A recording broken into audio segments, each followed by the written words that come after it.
Masih tentang Gereja Timur yang digunakan oleh Yonatan Purnomo untuk mendukung posisinya dia. Kalau di video saya sebelumnya saya sudah menunjukkan betapa tidak pahamnya seorang Dr. Yonatan Purnomo tentang istilah kanon, ya, karena dia tidak mengerti bahwa yang dikanonkan di dalam konsili itu apa. Apakah itu merujuk kepada teks atau daftar kitab. Dan kita sudah live ya sekitar 2 tahun yang lalu, saya bersama teman-teman dosen-dosen dan ketua STT terkait dengan teks Bizantium juga. Dan mereka semua sepakat bahwa yang dikanonkan itu adalah daftar kitab. Bukan merujuk kepada kodeks atau salinan-salinan, atau tidak merujuk kepada teks-teks tertentu yang dikanonkan, tidak. Tapi konsili diadakan di Kartago itu untuk menentukan daftar kitab. Ada 27 kitab perjanjian baru. Itu yang dikanonkan. Jadi sekali lagi, bukan merujuk kepada teksnya.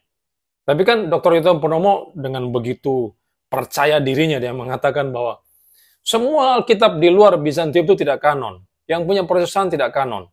Yang kanon apa? Punyanya dia doang. Dia mengatakan teks Bizantium itu dikanonkan di Kartago. Ini kan omong kosong. Tidak ada data yang mengatakan demikian. Video saya yang lalu saya sudah menantang dia. Coba tunjukkan sumber literatur yang menjadi acuan Anda yang menyatakan bahwa teks Bizantium itu dikanon di Kartago. Mana? Ya, ini PR yang pertama yang harus dijawab oleh Dr. Yonatan Purnomo. Nah, jadi dia menyeret konsili ya untuk menjustifikasi terjemahan Alkitab yang sudah dia kerjakan itu. Supaya orang percaya, wah ini hebat ini Dr. Yonatan Purnomo ya. Dia sedang menerjemahkan Alkitab, ayo kita gunakan kitab sucinya.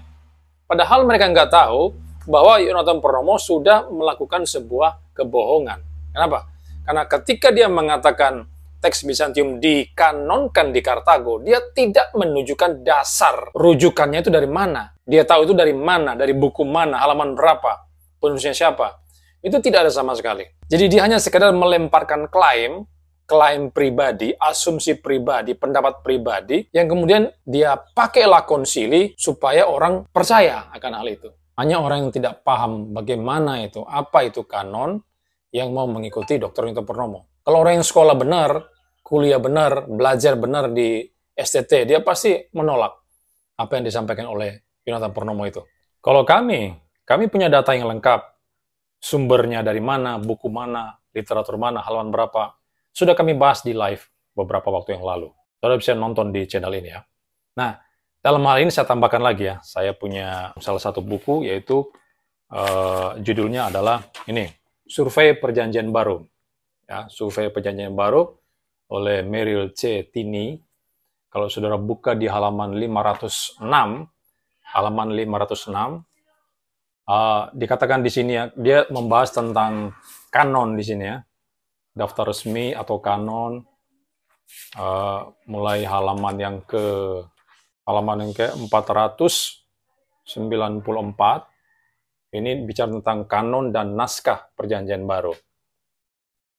Nah kemudian kalau pada halaman yang 505, ini dia bicara tentang konsili. Dan Tini mengatakan begini, di halaman 506 ya, konsili ketiga Kartago pada tahun 397 mengeluarkan suatu ketetapan yang serupa dengan Sinode Laodikia dan memberikan sebuah daftar karangan yang sama dengan ke-27 kitab perjanjian baru yang sekarang. Konsili Hippo tahun 419 mengulangi dan meneguhkan keputusan serta daftar yang sama. Jadi keputusan yang diambil apa itu? Yang dikanonkan apa? Kitab, daftar kitab, bukan teksnya.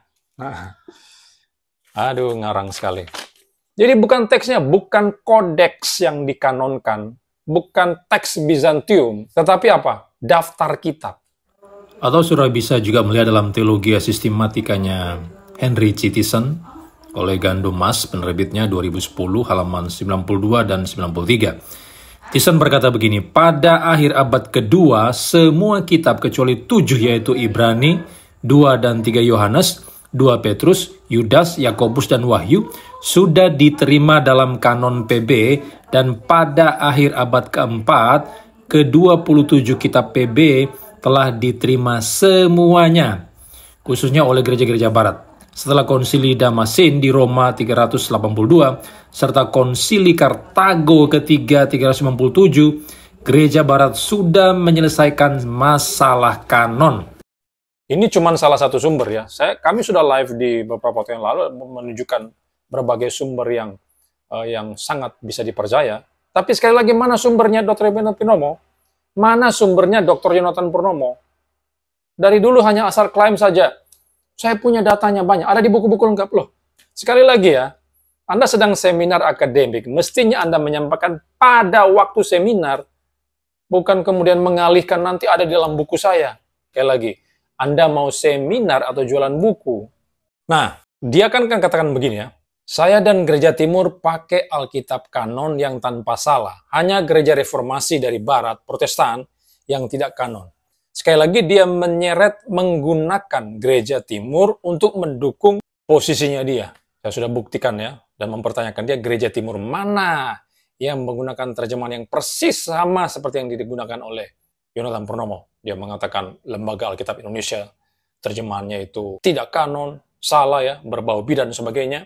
Padahal Gereja Timur yang ada di Indonesia, yang dipimpin oleh Romo Daniel Biantoro, Ketua Gereja Ortodoks Indonesia, dan juga Dr. Bambang Nursena, seorang cendekiawan Ortodoks, tetapi mereka tetap menggunakan terjemahan Lembaga Alkitab Indonesia. Nah sekarang, karena dia menyeret Gereja Timur untuk dia bawa ke dalam polemik ini, dia gunakan sebagai justifikasi kitab yang sudah dia terjemahkan itu, maka saya mau memberikan kutipan, cuplikan video pendapat daripada Ketua Gereja Ortodoks Indonesia, GOI, yaitu Romo Daniel Biantoro ya, atau yang dikenal dengan Episkop Daniel dari Nikopolis ya. Apa yang dimengerti oleh Romo Daniel Biantoro tentang kanon? Apakah yang dikanonkan teksnya, teks Bizantium, ataukah yang lain?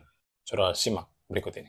Konsili Kartago, teks Bizantium itu bukan dikanonkan, itu jenis teks.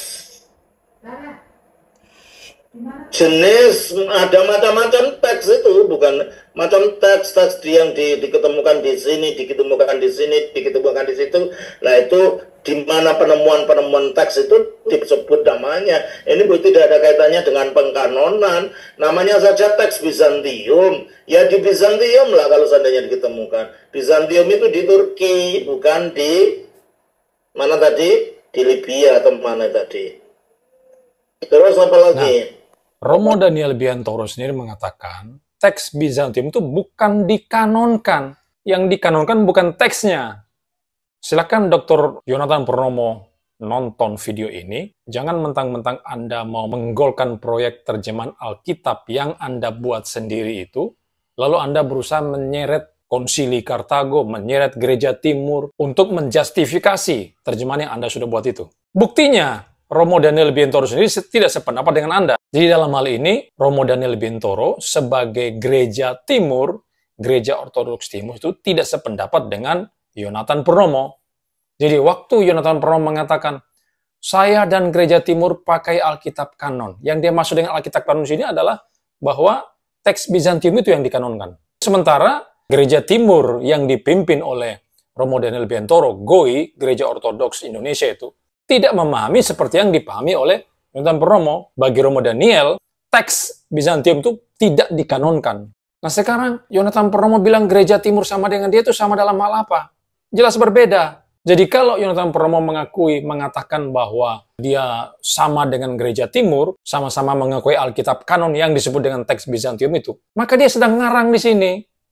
Dia melakukan dusta karena Gereja Timur tidak sama dengan dia. Gereja Timur tidak sepaham dengan dia tentang teks Bizantium. Dengan demikian apa? Sekali lagi, di sini Dr. Yonatan Purnomo telah melakukan kesalahan. Dia telah melakukan apa? Kebohongan di sini. Jadi, jangan omong kosong dengan menciptakan narasi-narasi nol yang kosong melompong untuk sekali lagi untuk menjustifikasi posisi Anda. Stop hoax.